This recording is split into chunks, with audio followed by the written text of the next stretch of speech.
वसई विरार शहर महानगरपालिकेचे आयुक्त श्री अनिल कुमार पवार यांनी 3-4 दिवसापूर्वी एक लिस्ट जाहीर केली।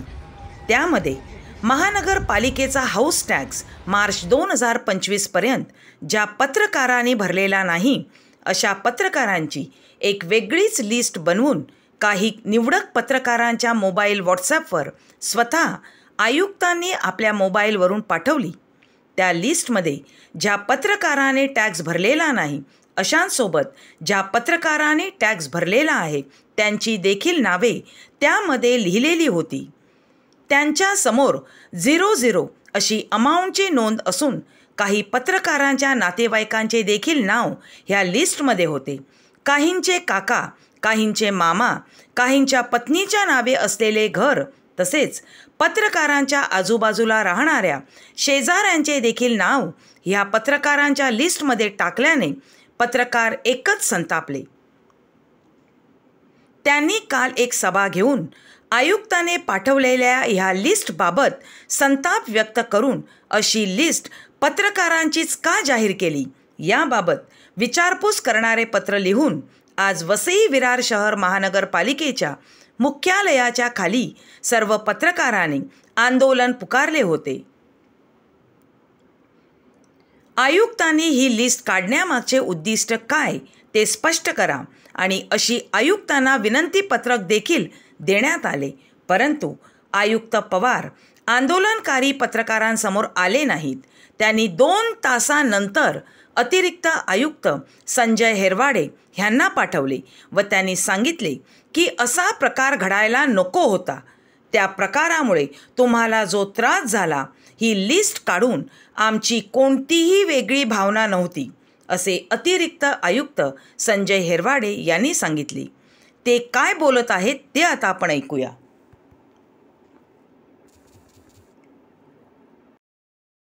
तुम्ही आलात, हरकत नाही आहे, चांगली गोष्ट आहे। तुमच्या काही समस्या आहेत, तुम्हाला काही माहिती पाहिजे किंवा काही शंका समाधान करून घ्यायचं आहे। आयुक्त साहेब आहेत तिथे, एक मीटिंग चालू आहे। त्यांनी सांगितले की तुमचं एक 5 लोकांचं शिष्टमंडळ या, ते चर्चा करणार तुमच्याशी। असं नाही आहे, भेटण्याबद्दल काही नाही आहे, चर्चा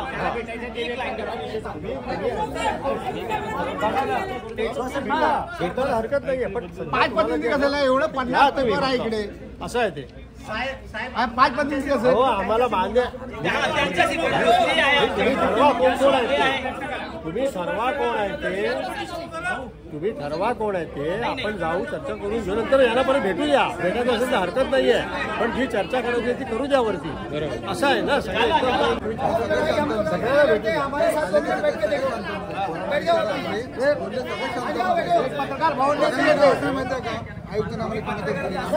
असं काहीच नाही आहे। अशी यादी बनवली गेली, ही यादी सार्वजनिक नव्हती, बरोबर आहे। ही तुमच्या PRO ग्रुपवरती नव्हती, तुमच्या वेबसाईटवरती नव्हती, पण ती सोशल मीडियावर व्हायरल झाली। ठीक आहे, ज्या पत्रकारांनी कर भरलेले आहेत त्यांची नाव त्या यादीमध्ये, ज्यांच्या मालमत्ता पत्रकारांच्या नाहीत त्या मालमत्ता दाखवल्या गेल्या। तर सर्व पत्रकारांची यादी आहे का, तर नाही। आम्हाला अशी यादी बनवण्यामागचा उद्देश काय त्या प्रश्नाचं उत्तर आहे। दुसरं, वसईमध्ये अनेक घटक आहेत, डॉक्टर आहेत, वकील आहेत, अधिकारी आहेत, कर्मचारी आहेत, राजकारणी आहेत। अशी यादी बनवली गेली आहे का, आणि अशी यादी कुठल्या नियमाअंतर्गत बनवली गेलेली आहे, कुठल्या महापालिकेने महाराष्ट्रात अशी यादी बनवली गेली आहे, या प्रश्नाची उत्तरं आम्हाला हवी आहेत। या यादीमुळे संपूर्ण समाजामध्ये, शहरामध्ये पत्रकारांची बदनामी झाली। ती बदनामी अशी झाली की तुमच्या प्रचंड मालमत्ता आहे, तुम्ही प्रचंड श्रीमंत आहात। हे सगळे पत्रकार, कष्ट करणारे पत्रकार आहेत, हे मेहनत करतात, दिवसभर बातम्या करतात आणि समाजाच्या भल्यासाठी काम करतात, पण त्यांची अशी प्रतिमा झाली आहे की पत्रकार गब्बर आहे, त्यांचे प्रचंड मालमत्ता आहेत, असा गैरसमज समाजामध्ये निर्माण झालेला आहे। तर या 4 प्रश्नांची उत्तरं पालिकेकडून आम्हाला अपेक्षित आहेत, ते उत्तरं मिळाली तर हे आंदोलन स्थगित केलं जाईल। ही यादी का बनवली, कुठल्या नियमांतर्गत बनवली, बाकी अधिकाऱ्यांची तुम्ही बनवलेली आहे का, आणि यामागचा उद्देश काय होता? आता बोलू का मी? एक लक्षात घ्या, पालिका मुळात पत्रकार या घटकाच्या विरोधात नाही आहे, हा पहिला मुद्दा। दुसरा भाग असा आहे की ही जी यादी तयार केलेली होती ही केवळ पत्रकारांचीच तयार केलेली होती असं नाही आहे। महानगरपालिका महसूल जमा करण्यासाठी जे जे मार्ग अवलंबते आणि जे जे प्रयत्न करते त्या प्रयत्नाचा एक भाग होता त्याच्यामध्ये समाजातला एक पत्रकार नावाचा घटक शोधून त्याची बदनामी करावी असा बिलकुल प्रशासनाचा कधी हेतू नव्हता, तो नसणार आहे. हां, केवळ पत्रकारांची यादी केली का, तर तसं नाही. आपण माजी नगरसेवकांची यादी केलेली आहे, समाजातल्या इतर काही लोकांची यादी केलेली आहे. प्रशासनानं अशा काही शहरातल्या आस्थापना निवडलेल्या आहेत, त्यांचीसुद्धा यादी केलेली आहे की पेट्रोल पंप काय जिम असतील वगैरे वगैरे अनेक गोष्टी आहेत त्याच्यामध्ये. अशा अनेक गोष्टींच्या याद्या तयार केलेल्या होत्या त्याच्यामध्ये. त्यातला एक भाग होता. आता याच्यामध्ये प्रशासनाचा हेतू अत्यंत शुद्ध आहे, कोणाची बदनामी करावी हा हेतू नाही. म्हणजे बघा, वसुली करता आपण वेगळी माध्यमं वापरतो. म्हणजे आपण एखाद्या एरियामध्ये जर थकीत असतील तर त्या ठिकाणी आपण त्याचे बोर्ड लावतो. माहिती आहे आपल्याला, माहिती आहे आपली पद्धत आहे की डिजिटल बोर्ड कोणत्या कोपऱ्यावरती लावतो, त्या अनुक्रमांक असतो, त्या व्यक्तीचं नाव, त्याच्या प्रॉपर्टीचा उल्लेख असतो. पत्रकार असं म्हणू नका, पत्रकार हे नागरिक आहेत, लक्षात घ्या. समजा एखाद्या गल्लीमध्ये काही थकबाकीदार असेल, त्याच्यामध्ये डॉक्टर असू शकतो, राजकारणी असू शकतात, पत्रकार असू शकतात आणि कुणी असू शकतात, लक्षात घ्या. त्यात असणं हा भाग वेगळा आहे. पण ती यादीमध्ये जे असतं त्याची यादी आपण चिकटवतो, लावतो त्या ठिकाणी. ही पद्धत आहे वसूल, जेणेकरून वसूल झाला पाहिजे ही भूमिका आहे. हे करताना कुठल्याही समाज घटकाच्या भावना दुखाव्यात किंवा त्याच्या आर्थिक सोर्स किंवा त्याची मालमत्ता याचा काही संबंध असतो. त्याला फक्त एकच आहे की महापालिकेचं जे काही उत्पन्नाचं साधन आहे, जो महसूल आहे, तो आला पाहिजे, एवढाच हेतू आहे त्याला. त्यामुळे कृपया आपला गैरसमज काढून टाका की पत्रकार बंधूंना टार्गेट केलेलं आहे, इथं महापालिकेत काहीतरी कारस्थान शिजलं आहे म्हणून आम्हालाच टार्गेट केलं जातं, असं बिलकुल डोक्यातनं काढून टाका. लक्षात प्रभाकर ऐकून घे. त्याच्यामुळं हे डोक्यातलं काढून टाका, महापालिका तुमच्या विरोधात कधी नव्हती, कधी नसणारी आहे त्याच्यामध्ये. आलं का लक्षात? आता यादीप्रमाणे अनेक याद्या तयार झाल्या, ह्या कुठं बाहेर कुठं आम्ही अधिकृतरित्या फ्लॅशही केले. ऐकून घ्या, ही जे काही यादी केलेली असते त्या यादीमध्ये काही वेळेला त्रुटी राहतात सुद्धा. ते आमच्या प्रशासनाच्या दृष्टीनं पाठवल्या की हे चेक करा आणि या पद्धतीनं कोण राहिले का बघा आणि त्या पद्धतीनं वसूल करा. याच्यामध्ये चूकभूल होऊ शकते, नाही असं नाही, लक्षात घ्या. कदाचित एखाद्यानं भरलेलं असतं तरी त्याचं नाव येतं, कदाचित त्याच्या नावावर नसतं त्याचंही नाव येऊ शकतं त्याच्यामध्ये. ह्या चुका ह्या होऊ शकतात त्याच्यामध्ये. पण हेतू अंतस्तः कधी असा नाही की प्रशासनानं तुम्हाला बदनामीसाठी हे केलेलं आहे, असं बिलकुल हेतू नाही त्याच्यामध्ये. आपकी चूक होती है हमारी बदनामी होती है. नाही, ऐकून घ्या, ऐकून पाठवला गेलेला आहे, काय ते? यादी पाठवलेला आहे. कमर थांब, कमर बोलू दे. एक बघा, मोठ्यानं ओरडून काही साध्य होत नाही विजय. आपण चर्चेनं शांततेनंच बोलूया त्याच्यामध्ये, त्यात अगदी व्यवस्थित होईल, काय अडचण नाही. पण मी मगाशीच सांगितलं, आम्ही अधिकृतरित्या ह्या ग्रुपवर टाक त्या ग्रुपवर टाक असं कधी काही केलेलं नाही. हा प्रशासनाचाच भाग होता. प्रशासनाच्या यंत्रणेला हे तपासायला सांगितलेलं होतं. कदाचित इतर आमच्या ज्या याद्या आहेत त्याच्यामध्ये सुद्धा अशा त्रुटी झाल्या असू शकतात, नाही असं नाही, लक्षात घ्या, हे तुम्ही समजून घ्या. पण एकच हेतू याच्यामध्ये आहे की महापालिकेची जी काही वसुली असेल ती वसुली झाली पाहिजे. याच्यामध्ये आमच्या डोक्यात 31 मार्चचं टार्गेट पूर्ण करताना कुणाला जर टार्गेट करावं असं बिलकुल नाही. असं माझी ती ही यादी पत्रकारांची बनवली. थकबाकी किती होती? 2000, 5000, सगळ्यांची मिळून 50,000 लाखभर पण थकबाकी झाली नाही आहे. दुसरी मुद्दा, तुम्ही म्हणता मी यादी बनवली, अधिकाऱ्यांची यादी आहे का, कर्मचाऱ्यांची यादी आहे का, राजकारणाची यादी दाखवा. आतापर्यंतच्या इतिहासामध्ये अशी यादी बनवली नव्हती. ही यादीमध्ये त्रुटी आहेत, ठीक आहे, सगळं तुमच्या भावना समाज आहे तर ही यादी तुम्ही मागे घेणार का, नवीन यादी बनवणार का? प्रश्न असा आहे बघा सुहास, आता आपण चुकीच्या ह्याच्यावर चाललोय. एक लक्ष, यादी फ्लॅश करण्यापाठी माझा हेतू काय होता की महापालिकेचा वसूल झाला पाहिजे, हा हेतू आहे. काय वसूल झाला पाहिजे. आता 2000 आहेत का 500 आहेत का 50 आहेत विषय ना. आपण 40 जरी माणूस राहत असला तरी आपण त्याच्या दारात जातोच ना. वेळप्रसंगी त्याचं कधी तर नाव कुठं लागतंच ना त्याच्यामध्ये. वेळप्रसंगी आपण पुकारा करताना त्याचं नाव येतच ना. असं कसं म्हणून चालेल? आपण सगळे नागरिकच आहोत, लक्षात घ्या, नागरिक आहोत. आपलं लेबल हे नंतरचा विषय, आपल्याला मिळालेलं लेबल हा नंतरचा विषय. आपण नागरिक आहोत.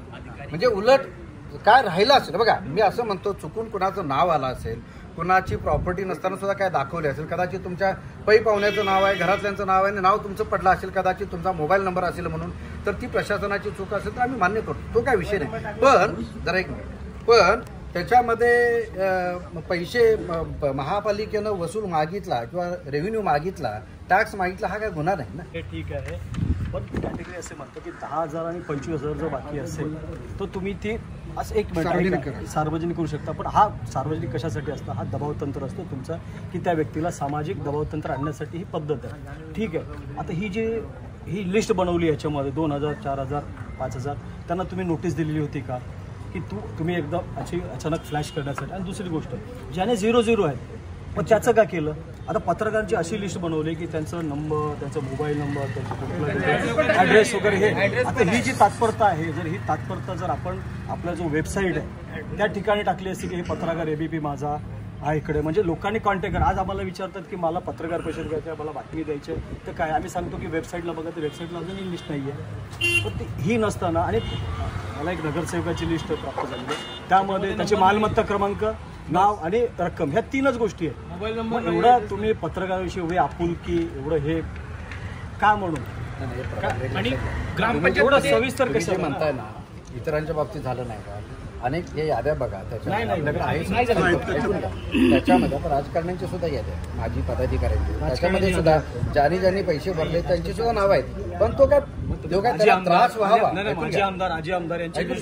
काय त्यांना त्रास व्हावा म्हणून नव्हे, त्या यादीमध्ये प्रत्यक्ष ज्यांची थकीत अमाऊंट आहे तीच त्याच्यामध्ये आलेली आहे. लक्षात घ्या. तुमचं म्हणणं आहे आजी आणि माजी आमदार आहेत ना, त्यांची पण लिस्ट बनवा, त्यांची प्रॉपर्टी कुठे आहे, 0-0 दाखवा तिथे. दरवर्षी जे थकबाकीदार आहेत त्यांची यादी सार्वजनिक केली जाते, ती प्रभागनिहाय केली जाते. मी जर थकबाकीदार असेल, माझा फोटो लावा, पण नागरिक म्हणून लावा. प्रभाकरचा लावा, प्रभाकर कुडाळकर नागरिक प्रभाग समिती ब म्हणून लावा, फक्त पत्रकार म्हणून लावू नका. हिरवळे साहेब, तुम्ही खूप सिनियर आहात, रिस्पेक्टफुल आहात, इतक्या महापालिकेत काम केलंय, कुठल्या महापालिकेने असं केलंय मला तुम्ही सांगा. श्वास एक लक्षात घ्या, एक लक्षात घ्या. कसं असतं श्वास, रेव्हेन्यू कलेक्शन करताना वेगवेगळे मार्ग अवलंबले जातात. आता प्रत्येक पालिकेमध्ये काय मार्ग अवलंबले जातात हे तिथला भाग आहे. त्याच्यामध्ये आपल्याकडं हेतू आपला स्वच्छ आहे, त्या हेतूबद्दल कृपया अजिबात शंका घेऊ नका. सांगतो त्याच्यामध्ये हेतू स्वच्छ आहे. ते वर्गवारी करताना वेळ, आता उद्याचं शहरातले डॉक्टर म्हणायला लागले की आमचं नाव कसं काय आलं, आमच्या हॉस्पिटलचं नाव आलं, आहे तर येणारच ना त्याच्यामध्ये. समजा वकील असतील तर येणारच ना त्याच्यामध्ये. कसं म्हणता येईल की शेवटी शहराचा तो नागरिक आहे, त्या प्रोफेशनप्रमाणे आपल्याकडे जर हे असेल, नोंद असेल तर त्या प्रोफेशनप्रमाणे केलेली आहे. त्याच्यामध्ये व्यक्तिशा तुम्ही घेऊ नका. साहेब एक गोष्ट आहे, एक मिनिट झाला असेल तर आम्ही मान्य करतो ना. एक होते साहेब, जे महापालिकेच्या हद्दीत नाव आला साहब 21 के अंतर्गत सार्वजनिक तौर पे किसी भी व्यक्ति का टैक्स ना भरने पर, ऐसे नहीं, वसूली अलग बात है, लेकिन आपने सोशल मीडिया का प्रयोग किया है. नहीं सर, एक मिनट, ये नियम बोल रहा है, मैंने बोल रहा है, मैं नहीं बोल रहा. साहेब मला 2 प्रश्न विचारायचे आहेत की ह्याच्यामध्ये 7% लोकांनी पैसे भरलेले आहेत, ते 0-0 केलंय, परंतु त्याच्यामध्ये बाकी म्हणजे थकबाकीदार हे दाखवलेलं आहे. आणि त्याच्यामध्ये जे भरलेले आहेत त्यांचे चुकी होते तेव्हा नाव कसं होते? चुकीने 1 नाव येते, 2 नाव येतात, 3 नाव येतात. चुकीने ह्याच्यामध्ये 60% नाव चुकीने आली, हे जबरदस्त चुकीने आलं तसं आम्हाला पटत नाही. म्हणून तुम्ही याचा मला सांगा, चुकीचं कसं काय एवढं? म्हणजे महानगरपालिकेचे जे नाही आम्हाला वाटतं अकाउंट डिपार्टमेंट आहे, हे कुठेतरी हे काहीतरी असं फेरफार करत असतील. ऐकून घ्या, आपण सोशल मीडियावर कुठंही टाकलेलं नाही. पण साहेब हे आलं ना, हे चुकीचं झालं ना. सार्वजनिक स्वरूप आपण कुठेही दिलेलं नाही. पण तू 60% कशी काय होते? अरे ऐकून घ्या ना, ऐकून घ्या. त्याला सार्वजनिक स्वरूप आपण कुठेही दिलेलं नाही. लक्षात घ्या, सार्वजनिक स्वरूप आपण कुठे दिलं नाही. हा आमचा प्रशासनाचा एक अंतर्गत भाग होता. जर काही आमच्या लोकांनी तुम्हाला कळवलं असेल तर तो एक काळजीचा भाग आहे. त्याच्यामध्ये आमच्यातल्या काही लोकांनी जर तुम्हाला कळवलं असेल तो काळजीचा भाग, तो की काय बघा अब्रूप घालावे हा कोणाचा हेतू नाही त्याच्यामध्ये. पण हा एक प्रशासनाचा अंतर्गत भाग होता. हा आम्हाला करायचाच असता तर आम्ही आमच्या वेबसाईटवरनं ह्याच्यावरनं अनेक मार्ग शोधले असतात. तसं नाही केलेलं. आम्हाला फक्त आमच्या प्रशासनाला जर ऐकून घ्या ना, आम्हाला आमच्या प्रशासनाला फक्त एवढीच सूचना द्यायची होती की या घटकांच्याकडं हे भाग आहेत, ही वसुली करायची आहे, ही वसुली करणं ही जबाबदारी. एवढाच आमचा अंतर्गत भाग होता, हा बाहेरचा भाग नाहीये. लक्षात घ्या. सोशल मीडियाचा साहेब ह्यामधला साहेब ह्याच्यामध्ये दुसरा एक प्रश्न होता की जर का आम्ही महानगरपालिकेला एक पत्रकार म्हणून एक मदत करतो की आमच्या आजूबाजूचे वयस्कर लोक आहेत, आमच्या आजूबाजूचे काही लोक आहेत, त्यांची आम्ही टॅक्स भरण्यासाठी आम्ही घेऊन जातो, टॅक्स भरतो आणि ती देखील टॅक्सची पावती आज आमच्यासोबत दाखवलेली आहे. कारण आम्ही त्यांची भरलेली आहे, 2 वर्षापूर्वी भरली आहे, 3 वर्षापूर्वी भरली आहे, ते देखील आमच्यासोबत दाखवलेलं आहे. म्हणजे आम्ही महानगरपालिकेला मदत करतो ही आमची चुकी असेल का? मग आमचं का दाखवली? जी मदत आहे ती मदत मान्यच केली पाहिजे. लक्षात कदाचित बघा काय झालं असेल ही चुकीच आहे, मान्य करतो त्याच्यामध्ये. पण त्याच्यामध्ये कदाचित तुमचा मोबाईल नंबर कॉम्प्युटरला सिस्टीमला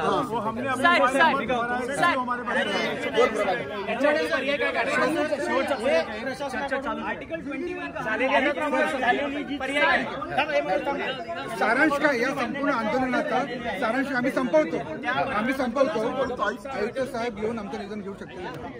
सर बैठकीमध्ये आहे, महत्वाच्या बैठक असल्या 5 मिनिटांमध्ये सर बैठकीत आहे. मला भेटणार नाही सर बैठकीतच आहे. बैठकीतनं कसे येतील? काय करेल मी आहे ना रे. कौन सी बैठक चल रही है सर? कैसी बैठक चल रही है सर?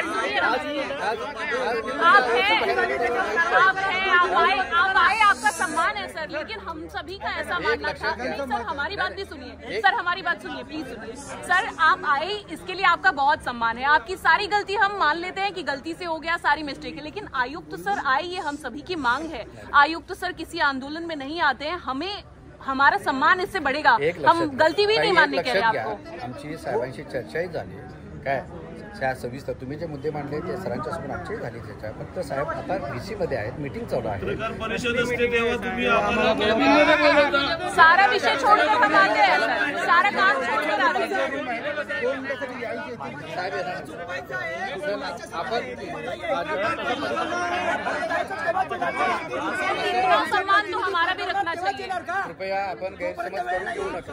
एक लक्षात घ्या, प्रशासकीय आराम से प्रशासकीय कामकाजाचा एक भाग असतो. मी आलो ना, अतिरिक्त आयुक्त म्हणून मी आलो. सर निश्चित तौर पर हम आपका सम्मान करते हैं. बघा मी सुद्धा काही माझं काम होतं ते कामकाज हे तो थांबून आलो. सुहास आणि बाकीची मंडळी आली तर सगळ्यांना भेटायला आलो ना. तो आपका हम आभार कर रहे हैं. धन्यवाद. कन्क्लुजन काय तुमच्याकडून आम्हाला काय एक आश्वासन किंवा एक लक्षात घ्या, फायनल डिसिजन आहे का? याच्यामध्ये जर चुकीच्या पद्धतीनं कुणाचा दुरान्वयी संबंध नसताना काही ऍड झाला असेल लक्षात घ्या. हा म्हणजे केलेलं म्हणू नका होते मध्ये बोलू नका कोणी. प्रशासनानं ऐकून घ्या, मी आज इथं सांगतो तुम्हाला ठामपणानं, प्रशासनानं खोडसाळपणानं काहीही केलेलं नाही. तुम्ही जे केलेलं आहे म्हणता ना, बिलकुल मनात कुणाच्या पाप नाही असं डोक्यातलं काढून टाका. मी आहे ते आहे म्हणणार, नाही ते नाही म्हणणार. कधीच खोटं नाही सांगणार त्यामध्ये. पण त्याच्यामध्ये सांगतो, त्याच्यामध्ये चुकून दुरान्वये सुद्धा संबंध नसताना कुणाचं नाव ऍड झालं असेल का, तर आपल्याकडे तुम्ही कुणाला मदत केली असेल किंवा घरातल्यांची तुमची कुणाची मदत झाली, मोबाईल नंबरमुळे आले असेल सिस्टीमला, तर आम्ही त्याबद्दल आम्हाला मान्य येते की असं चुकीने झालं असेल तर आम्ही जरूर ते कबुली करू. तिथे होतं अरे कारवाईचा विषय नाही. सध्या अरे बाबा हे इतर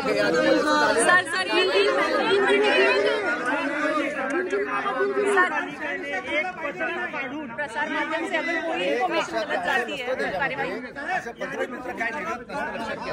हा एक भाग आहे सिस्टीमचा. लक्षात घ्या, तुमची बदनामी करावी हा हेतू नाही आहे. आणि आपण यादीमध्ये असं दाखवलंय का ज्याची कुणाची थकीत नसताना थकीत दाखवलंय का, तसंही झालेलं नाही. तो सिस्टीम मधला एक भाग आहे. असं होणार नाही. लक्षात थकीत असेल थकीत असते. 60% लोकांनी म्हटलेलं आहे त्यांच्या नावाने 0 दाखवलेलं आहे. त्याची नावं ती थकीत असतात थकीत दाखवले का, परंतु वरती नाव वरती आणि ते खाली आलेच नाव ना. लोक 0-0 वरती लक्ष देत नाही. नावं किती आहेत आता पोलीस स्टेशनला. जर का पोलीस स्टेशनला आपल्या इथे तडीपाराचं नाव लिहिले आणि त्याच्यातले नावं लिहिली आणि खाली हे नाहीत पण नावावरती तडीपाराची लिस्ट आली तर ते नावं तडीपारच होतील सगळे. बघायचं दृष्टिकोन त्याच्यावरती बघायचं ना. आम्ही आता काय बघा, मोबाईल नंबरमुळे काही जर चुकीची माहिती ऍड झाली असेल तर आम्ही कबूल करतो, ते तपासून बघतील त्याच्यामध्ये. पुढच्या वेळेला असं होणार नाही. आम्ही भरलेलं जे आले यादी दुरुस्त करणे हा त्याला उपाय असतो. काढणार का गलती हुई आता माझ्याकडे उपायुक्त आहेत समीर मुनकर, ती यादी पुन्हा व्हेरीफाय करतील, बघतील त्याच्यामध्ये चुकीनं कुणाचं नाव ऍड झालं असेल तर नेक्स्ट इयर मध्ये आता हे आजपासून चालू झालं कालपासून त्याच्यामध्ये ते पुन्हा रिप्लिकेट होणार नाही. सर जर चूक मान्य केली तर दिलगिरी पण व्यक्त करा ना, आम्हाला पण सॅटिस्फॅक्शन होईल ना. दिलगिरी व्यक्त करा ना, जी झालेली चूक आहे या ठिकाणी बघा तुमचा दुरान्वयी संबंध नसताना सुद्धा काही जर चुकीचं नाव आलं असेल, चुकीचा टॅक्स पडला असेल तर टॅक्स पडणार नाही मला माहिती आहे, पण तुम्ही कुठेतरी मदत केली म्हणून दुरान्वयी काही ते जोडला असेल तर निश्चितपणे आम्ही चूक कबूल करतो आणि ती चूक लक्षात घ्या. त्याही पुढे ती चूक यावर्षी आता आमच्या समीर भूमकरनी ते काम करायला घेतलेलं आहे ते दुरुस्त करतील. पण याचा अर्थ लक्षात घ्या, मी पहिल्यांदा विधान काय केलं, हे जाणून बुजून केलेलं नाही, मुद्दामून केलेलं नाही, पत्रकारांच्या विरोधात म्हणून खोडसाळपणा नाही केलेला. ही कामाची पद्धत आहे, त्याच्यामध्ये वेगवेगळे 20-25 घटक आहेत, सगळ्यांच्या याद्या आहेत. तर हे आणि ते तुमच्याकडे बघताना पत्रकार म्हणून बघितलेलं नाही तर नागरिक प्लस पत्रकार म्हणून आम्ही या दुहेरी सर आम्हाला संशय यायचं कारण हे झालं साहेब आम्हाला संशय यायचं कारण हे झालं,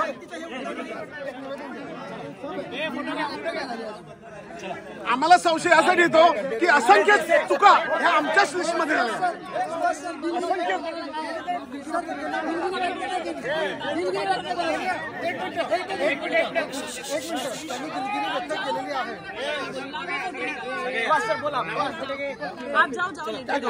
सर एकदा दिलगिरी एकदा दिलगिरी व्यक्त करा सर, फक्त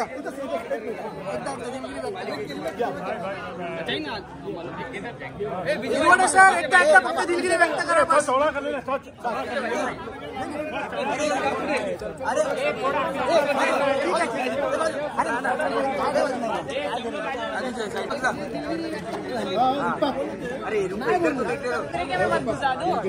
एकदा सर फक्त दिलगिरीचा एक शब्द तर बोला,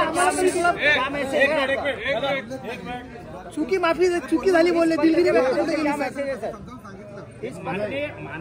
मान्य ना, तसं तरी दिलगिरी झालं आमच्याकडनं, आम्ही दिलगिरी व्यक्त करतो बोलायला काय.